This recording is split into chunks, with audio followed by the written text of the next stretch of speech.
મગરોના ભયની વચ્ચેથી પસાર થઈ ખેતી કરવા જવા મજબૂર બનતા ખેડૂતો।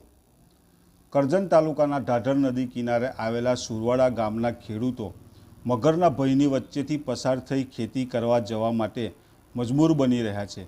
વાત કાંઈ એમ છે કે સુરવાડા ગામના ગ્રામજનો ખેતી અને પશુપાલન સાથે જોડાયેલા છે।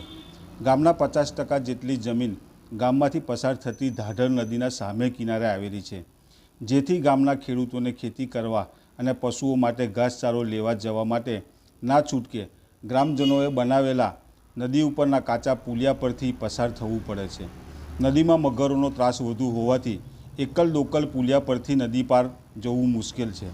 હાલમાં ખેતીની નવી સિઝનની વાવણીની શરૂઆત કરવાની હોય ત્યારે ખેડૂતો ના છૂટકે મગરોના ભયની વચ્ચેથી નદી પસાર કરી ખેતી કરવા જવા માટે મજબૂર બની રહ્યા છે।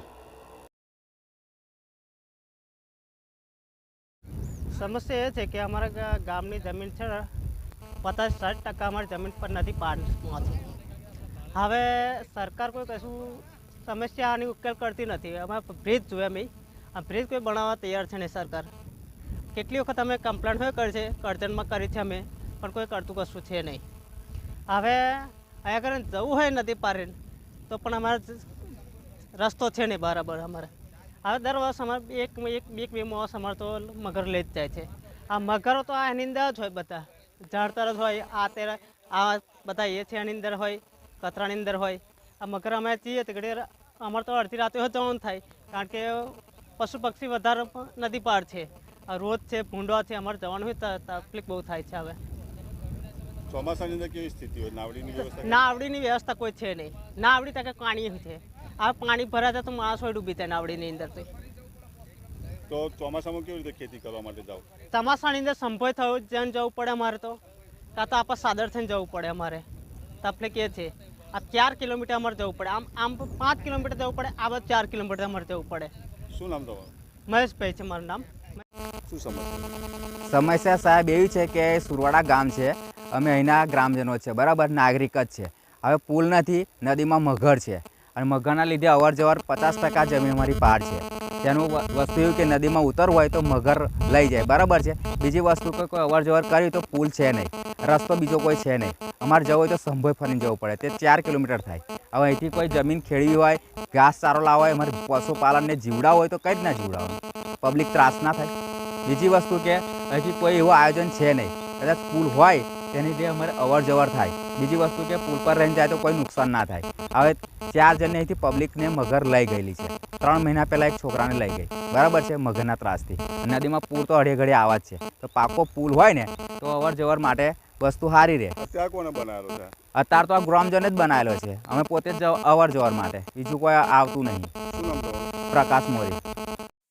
બીજી તરફ સામે ચોમાસું આવતું હોય, ચોમાસામાં પાણીના પ્રવાહને લઈ પુલિયું પાણીમાં ડૂબી જશે ત્યારે ખેડૂતોને 4 કિલોમીટરનો ફેરાવો કરી ખેતરે જવાનો વારો આવશે।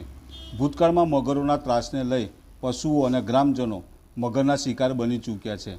ગામમાં ચોમાસામાં નદી પાર જવા માટે નાવડીની પણ વ્યવસ્થા નથી કે જેને લઈ ખેડૂતો નદી પાર ખેતી કામ માટે જઈ શકે।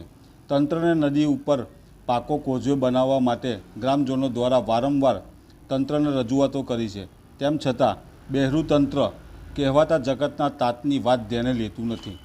તંત્ર નદી ઉપર પાકો કોઝવે બનાવે તો ગામના ખેડૂતોની સમસ્યાનો હલ થઈ શકે છે।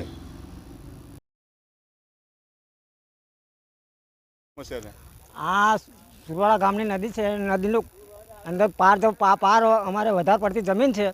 હવે મગરનો બહુ ત્રાસ છે। હવે ચોમાસામાં તો જવાય એવો એ જ નહીં રહ્યો। અમારે પુલની જરૂર છે, વારંવાર અમે રજૂઆત કરીએ છીએ, પણ કોઈ પણ અમારે એનો ઉકેલ લાવતા નહીં। આ કોને બનાવેલો છે પુલ? આ પુલ તો ગામ લોકોએ બનાવેલો છે, થોડા પૈસા કાઢીને ગામ લોકો હાજર આવી અને જે ગવર્મેન્ટ નદી પાર જવાવાળાએ મજૂરી કરી અને આવું કર્યું છે। પણ મગરથી 2 જણ હોય તો જવાય, બાકી એકલાથી કોઈથી જવાય એ નહીં। અત્યારે મગર નહીં, અત્યારે તો ગરમી છે, બાકી તમારે આજુબાજુ મગરના ટોળા જ હોય છે। શું નામ તમારું? રણજીતભાઈ। છેલ્લે ઢાઢર નદીમાં મગરોની વાસ્તવિકતાનો ડ્રોન વિડીયોનો નજારો બતાવીશું, જેના પરથી આપ અંદાજો લગાવી શકશો કે ખરેખર ખેડૂત ભયના ઓછાયા હેઠળ નદી પાર કરી ખેતી કરવા જવા માટે મજબૂર બની રહ્યો છે।